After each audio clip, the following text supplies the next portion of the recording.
न 0 और 50 के बीच विषम संख्याओं की संख्या, अर्थात हमारे सवाल में पूछ रहा है 0 और 50 के बीच में कितनी ऐसी संख्याएं हो सकते हैं जो विषम संख्या हो सकते हैं। तो इसके लिए हम लोग क्या करेंगे, तो कुछ फार्मूला को टिप्स समझेंगे। जैसे कि मान लें कि विषम संख्या किसको कहते हैं, तो विषम संख्या जैसे होता है जैसे कि 1 जिसमें 2 से भाग करते हैं, भाग नहीं लगता है, तो उसको क्या कहते हैं, विषम संख्या कहते हैं। तो वो क्या हो, जैसे कि मान लीजिए 1 होता है, 2 होता है, सॉरी 2 नहीं होता है, उसके बाद 3, 5, 7, 8 ऐसे करके जो है आपको कितनी ऐसी संख्याएं हो सकती है जो 50 तक के बीच में आपको विषम संख्याएं आ सकती है। तो ऑप्शन ए में है 26, ऑप्शन बी में है 25, ऑप्शन सी में है 27 और ऑप्शन डी में है 24। तो इसका सही आंसर अगर आप लोगों को पता है तो कृपया करें कमेंट बॉक्स में इसका उत्तर अवश्य दीजिए। तो इसका आंसर हो जाएगा दोस्तों ऑप्शन नंबर बी, अर्थात 25 जो क्वेश्चन है, 25 जो है ना, 25 यानी 0 से लेकर 50 तक जो है वो आपकी 25 को जो है ना वो विषम संख्या और 25 को जो है ना वो आपकी सम संख्या है। अब सेकेंड क्वेश्चन है 5, 15 और 20 के लौसा और मौसा का अनुपात है, यानी 5, 15 और 20 के लौसा और मौसा का अनुपात ज्ञात करने के लिए कह रहा है।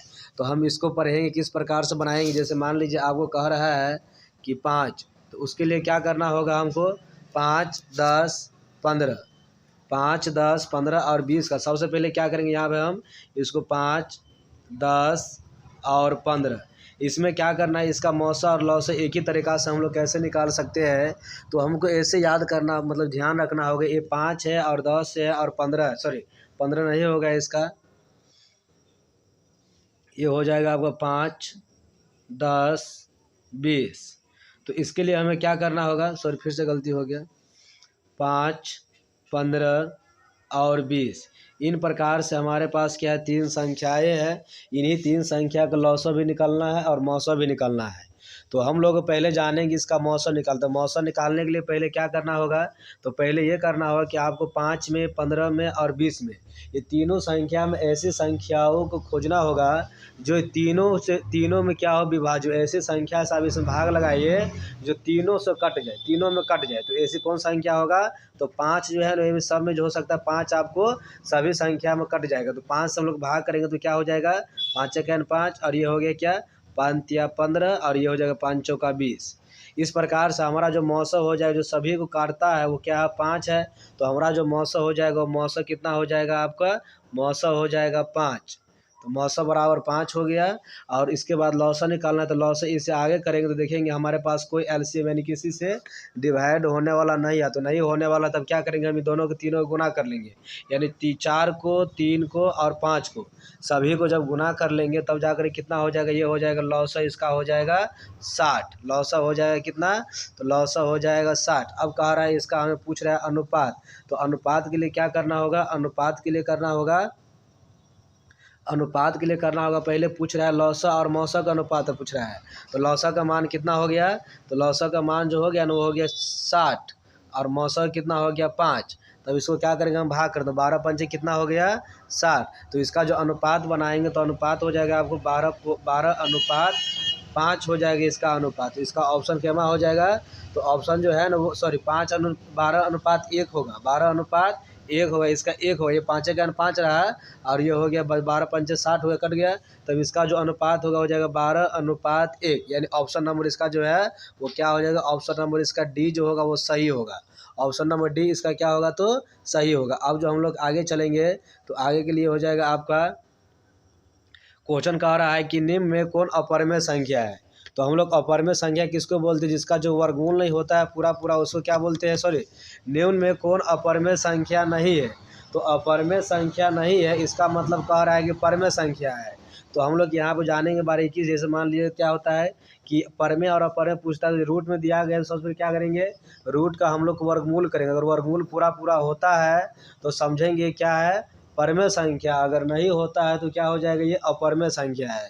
तो जैसे देखिए कि यहाँ पे 10 है, 10 का वर्गमूल नहीं होता तो क्या अपरिमेय संख्या है, तो ये परिमेय नहीं है। उसके बाद क्या, सॉरी परिमेय अपरिमेय नहीं है, सॉरी परिमेय ये नहीं है तो अपर में हो जाएगी। इसके बाद 24 रूट में है तो इसका भी वर्गमूल नहीं होता है, तो ये भी क्या हो जाएगा, ये भी गलत हो जाएगा। इसके बाद क्या है 35 अर्थात मतलब 35 रूट में ही है तो इसका भी वर्गमूल नहीं होता है, तो ये भी क्या हो जाएगा, इसका ऑप्शन गलत हो जाएगा। तो इस लास्ट में जो डी ऑप्शन में है वो क्या है 121 है, तो 121 का जो आंसर हो जाएगा ना, मतलब 121 जो है इसका सही आंसर हो जाएगा, क्योंकि इसका जो वर्गमूल होता है वो कितना होता है 11, यानी पूर्ण वर्ग होता है इसका। तो इसका सही आंसर हो जाएगा ऑप्शन नंबर डी। इसका सही आंसर हो जाएगा ऑप्शन नंबर डी। इसके बाद जो क्वेश्चन आपको आगे कह रहा है वो आगे क्वेश्चन है, दो संख्याओं ए और 18 का लौसक 36 है और मौसक कितना है 2 है। तो पूछ रहा है आपको, तो ए का मान क्या कीजिए है। तो ए का मान जो है ऑप्शन ए में है 2, ऑप्शन बी में है 3, ऑप्शन डी में है 4, ऑप्शन सी में है 4 और ऑप्शन डी में है 1। तो इनमें से कौन सा सही होगा। तो इसके लिए हम पूछ रहे हैं ए का मान। ए का मान देखिए हमारे पास 2 गो संख्या दिया गया है, तो 2 गो संख्या में से क्या है इसमें कि 2 गो संख्या में से एक संख्या जो है ना, एक संख्या जो है आपको कितना है ए है और 18, तो ए का मान पूछ रहा है, मतलब ए संख्या जो है ए संख्या के मान नहीं है। तो हमें ए बराबर निकालने के लिए क्या करना होगा, तो ए बराबर के लिए हो जाएगी इसका ये पहली संख्या जो होता है, पहली संख्या बराबर होता है मौसक गुने लौसक, अर्थात फार्मूला होता है इसका मौसक गुने लौसक होता है, यानी कि लौसक कितना है, इसका लौसक जो है 36 दिया गया है और मौसक कितना है तो 2 है। अब हम इसको क्या करेंगे, तो यहाँ पे हो जाएगा 36 गुने 2 बट्टा में हो जाएगा 18। तो ये 18 दूना 36 क्या हो गया, कट गया। तो इसका आप 2 को गुना करेंगे तब जाकर मल्टीप्लाई इसका कितना होगा 4, यानी कि देखेंगे ऑप्शन हमारे पास 4 ठो है, तो इनमें से कोई एक वो सही होता है, अर्थात केमा सही हो सकता है ऑप्शन सी, अर्थात जो ऑप्शन सी है ना वो कितना है 4 जो है वो ए का मान हो जाएगा। अब हम लोग चलेंगे क्वेश्चन नंबर 5वीं पे। ये कह रहा है कि यदि P तथा Q दो अभाज्य संख्या है तो उनका मौसक होगा।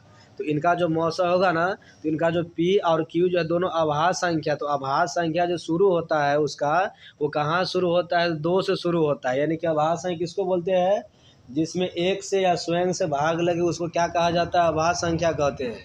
तो इसका क्या हो जाएगा, एक या स्वयं से भाग लगने पहला 2 है, तो कह रहा है दोनों कंडीशन में कि पी और क्यू दो अभाज्य संख्या है ही, तो इसका मौसक कितना होगा, तो इसका मौसक हो जाएगा आपका 2, यानी कि ऑप्शन नंबर ए जो है ना वो क्या हो जाएगा, इसका सही आंसर होगा। अब नेक्स्ट क्वेश्चन कह रहा है कि सबसे छोटी अभाज्य और सबसे छोटी भाज्य संख्या का गुणनफल है। तो सबसे छोटी जो अभाज्य संख्या होता है वो कितना है 2 होता है, और सबसे छोटी जो भाज्य संख्या होता है वो क्या होता है 4 होता है। अब दोनों का जो गुना कर देंगे तो कितना हो जाएगा 8। तो इसका ऑप्शन क्या है, ऑप्शन सी जो है ना इसका बिल्कुल सही आंसर होगा, क्योंकि 4 दूना 8 होता है, तो ये अभाज्य संख्या दोनों का गुणनफल 8 ही होगा। अब हम लोग चलेंगे क्वेश्चन नंबर 7 पे। इसमें कह रहा है कि निम्न में से कौन सी अभाज्य संख्या है, निम्न में कौन सी संख्या अभाज्य संख्या। तो अभाज्य संख्या अभी पढ़े है कि जो होता है मतलब जिसमें एक या स्वयं से भाग लगाते हैं उसको क्या कहते हैं, अभाज्य संख्या कहते हैं। तो इसमें कौन कौन संख्या, जैसे मान लीजिए यहाँ पे 25 जो है ना वो आपको 5 से ही भाग लगता है, 1 से भी भाग लगता है और 25 से भाग लगता है, इसका सही आंसर ये नहीं होगा। उसके बाद 16 देखेंगे, 16 क्या जिसमें 1 से भी इसमें भाग लगता है, 2 से भी लगता है, 8 से भी लगता है और 16 से भी लगता है, 4 से भी, ये भी क्या हो, ये भी अभाज्य संख्या नहीं है। उसके बाद 15 भी नहीं, 3 पंचे 15 भी होता है, इसका भी अभाज्य संख्या नहीं। तो कौन बच गया 29 जो है जिसमें हम लोग 1 से भाग लगा सकते हैं या तो 29 से भाग लगा सकते हैं, इसलिए इसका आंसर क्या हो जाएगा, तो ये होगा सही आंसर, ये होगा इसका सही आंसर। तो निम्न में से कौन सी अभाज्य संख्या, तो 29 जो है वो अभाज्य संख्या है। अब हम लोग नेक्स्ट क्वेश्चन देखेंगे, क्वेश्चन नंबर 8 देखेंगे। ये क्वेश्चन नंबर 8 में कह रहा है कि 3.27 ऊपर रेख है तो कहता है तो कैसी संख्या है। तो ऑप्शन ए में एक पूर्णांक है, ऑप्शन बी में जो एक परमेय संख्या है, ऑप्शन सी में एक प्राकृत संख्या है और ऑप्शन डी में है एक अपरमेय संख्या। तो इसका सही आंसर हो जाएगा आप लोगों का। तो यहाँ पर देखिए परमेय अपरमेय और पूर्णांक जैसे संख्या पहचानने होता है, तो अगर मान ली किसी भी संख्या लिखा गया अगर पॉइंट में जैसे 3.27 रहता है, अगर इस प्रकार की इसमें अगर डॉट डॉट डॉट रहता है तो कौन संख्या होगा, अपरमेय संख्या होगा। अगर ऊपर में किसी पर भी बुनका रहता है तभी अपरमेय संख्या होता है, या किसी पर यहाँ पर रेख रहेगा तभी वो क्या संख्या होगा, अपरमेय संख्या ही होगा। तो इसका सही आंसर हो जाएगा ऑप्शन नंबर डी। ए जो है ना 3.27 ऊपर में जो रेख है वो क्या है, तो एक अपरमेय संख्या है। अब हम लोग चलेंगे क्वेश्चन नंबर 9 में। 9 कह रहा है कि एक किसी पूर्णांक m के लिए सम संख्या का रूप है, यानी यहाँ पर जो है ना कोई पूर्णांक जो है वो क्या है, तो कोई पूर्णांक m है, तो कोई पूर्णांक जो m है ना, किसी पूर्णांक जो m है इसके लिए हमें सम संख्या चाहिए। सम संख्या के लिए क्या होता है, तो सम संख्या के लिए जो होता है ना वो क्या, सब जो व्यापक रूप होता है ना वो होता है 2m। तो इसका सही आंसर हो जाएगा 2m, यानी कि ऑप्शन नंबर क्या हो जाएगा, ऑप्शन नंबर सी इसका सही आंसर हो जाएगा। अब हम लोग चलेंगे क्वेश्चन नंबर 10 पे। कह रहा है निम्न में से कौन सा अपरमेय नहीं है। फिर देखिए, फिर वही क्वेश्चन रिपीट कर रहा है कि निम्न में से कौन अपरमेय नहीं है। तो अपरमेय नहीं का मतलब होता है परमेय पूछ रहा है, तो हमें क्या करना, परमेय संख्या इनमें ढूंढना है। तो परमेय संख्या हम लोग क्या पढ़े थे, जिसका जो रूट में अगर रहता है, अगर वो पूरा पूरा उसका वर्गमूल हो जाता है, पूर्ण वर्ग होता है, तब वो क्या होगा, परमेय संख्या होगा। अन्यथा कौन होता है, अपरमेय संख्या होता है। तो इनका क्या कर लीजिए, देखिए जैसे यहाँ पे मान लीजिए रूट 64/81 है, तो इसका क्या हो जाएगा, 64 का जो वर्गमूल होता है वो होता है आपका 8, और 81 का जो वर्गमूल होता है वो होता है आपका 9। तो क्या हो जाएगा, 8/9 हो जाएगी। तो रूट से बाहर यही पे आ गया, तो इसका सही आंसर भी क्या हो गया, यही होगा, क्योंकि 4 ऑप्शन में से कभी भी, मतलब 4 ऑप्शन में से एक ही आंसर सही होता है। इसके लिए इसी मतलब चारों को नहीं तोड़े हैं, इनका ऑप्शन यही को तोड़ लिए, तो इसका हमारा सही आंसर आ गया। तो इसलिए आपका जो सही उत्तर हो गया वो कितना हो गया, √64/81, जो क्या है, तो अपरमेय संख्या ये नहीं है। तो कौन संख्या है, तो परमेय संख्या, अर्थात ऑप्शन ए इसका क्या होगा, सही आंसर होगा। अब हम लोग क्वेश्चन नंबर 11 चलेंगे। तो इसमें कह रहा है कि निम्नलिखित में किसका दशमलव प्रसार शांत है। निम्नलिखित में किसका दशमलव प्रसार शांत है, तो हम लोगों ने दशमलव प्रसार शांत होने के लिए क्या पढ़े हैं, तो अगर नीचे से ऊपर में भाग लगते अगर पूरा पूरा कट जाता है तब क्या होता है, शांत आवर्ती होता है। अगर नहीं कटता है तब अशांत आवर्ती होता है। और इसका दूसरा नियम होता है कि हर जो है ना, हर को गुणनखंड कर लेंगे, सभी नीचा वाला गुणनखंड कर देंगे। अगर गुणनखंड करने के बाद अगर नीचा में जो होता है ना वो आपको 2 या 5, इन दोनों में से अगर कोई भी चीज़ आता है, या ये सिंगल भी आ सकता है और ये दोनों भी साथ में आ सकता है, तो केवल 2 और केवल 5 ये दोनों साथ में भी आ सकता है, और ये सिंगल भी आ सकता है। तो यानी 2 भी रह सकता है, 5 भी रह सकता है, या तो केवल 2 ही रहेगा या केवल 5 ही रहेगा। इस कंडीशन में जो होता है तब ये कौन संख्या होगा, तो शांत आवर्ती होगा। तो हम लोग इसमें क्या करते हैं, देखते हैं, 3/8 जो, तो 8 का जो गुणनखंड करेंगे तो क्या होगा, 2 × 2 ये होता है इसका। तो इसका सही आंसर क्या हो जाएगा, ऑप्शन नंबर ए, क्योंकि ऑप्शन नंबर ए का जो तोड़े है, अब हर का जो 3 को 2 आया है बट्टा में, तो इसका सही आंसर हो जाएगा ऑप्शन नंबर ए हो जाएगा, यानी 3/8 क्या है, तो शांत आवर्ती है। अब हम लोग चलेंगे क्वेश्चन नंबर 12 पे। कह रहा है कि 6/15 का दशमलव प्रसार है, तो 6/15 का दशमलव प्रसार जो है ना वो क्या है, तो देखिए फिर से यहाँ पे जान लीजिए, हम अभी भी क्या करें, देखिए यहाँ पे पीछे जो बनाए वो शांत आवर्ती बनाए क्वेश्चन नंबर 11 में, और यहाँ पे 6/15 कह रहा है शांत है कि अशांत है। जब हम गुणनखंड करेंगे तो क्या हो जाएगा, 3 × 5 होगा। 3 × 5 में 3 दूना 6 ये कट जाता है, तो क्या बच जाता है, 2/5। तो इसका हर में केवल क्या आया, 5 आया, इसलिए कौन संख्या हो जाएगा, तो शांत होगा। ये क्या होगा, ये शांत होगा, शांत, यानी शांत आवर्ती इसका सही आंसर हो जाएगा। अब हम लोग चलेंगे क्वेश्चन नंबर 13 पे। 13 कह रहा है कि 4 - √3 है। तो हम लोग कभी पढ़े हैं पीछे में कि जब 4 मतलब एक परमेय और एक अपरमेय संख्या का जो अंतर होता है, बीच में माइनस है, माइनस को हम लोग का अंतर कहते हैं। तो ये अंतर जो होता है वो हमेशा क्या होता है, तो अपरमेय संख्या ही होता है। तो इसके लिए इसका सही आंसर हो जाएगा option number B. Option number B इसका क्या होगा, सही आंसर हो जाएगा। अब हम लोग चलेंगे क्वेश्चन नंबर 14 की ओर। 14 में कह रहा है, 14 में कह रहा है कि निम्नलिखित में कौन अपरमेय संख्या है। मतलब इसमें हमें परमेय संख्या नहीं ढूंढने का आता है, इसमें अपरमेय संख्या ढूंढने का आता है। तो अपरमेय संख्या कौन होगा, जिसका वर्गमूल पूरा पूरा नहीं होगा, वो क्या होगा, अपरमेय संख्या होगा।